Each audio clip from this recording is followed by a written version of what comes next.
தேவ சமூகத்திலே காத்திருந்து அமர்ந்திருந்து ஆண்டவர் என்ன சொல்லுகிறார் என்பதை கவனியுங்கள், கேளுங்கள். ஆண்டவரே, நான் கூப்பிடுகிறேன், என்னோட பேசும்.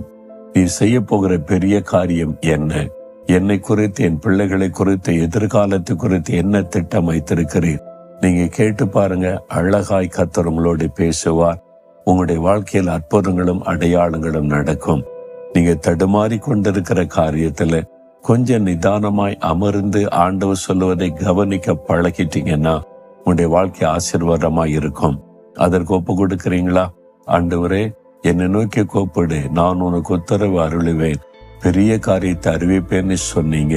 இந்த மகன், இந்த மகள் இன்றைக்கு நோக்கி கூப்பிடுகிறதுனால பெரிய காரியத்தை அவளுக்கு வெளிப்படுத்தி அவளை ஆசீர்வதித்து மகிழ பண்ணும். இயேசுவின் நாமத்தில் ஜெபிக்கிறேன் பிதாவே. ஆமேன், ஆமேன்.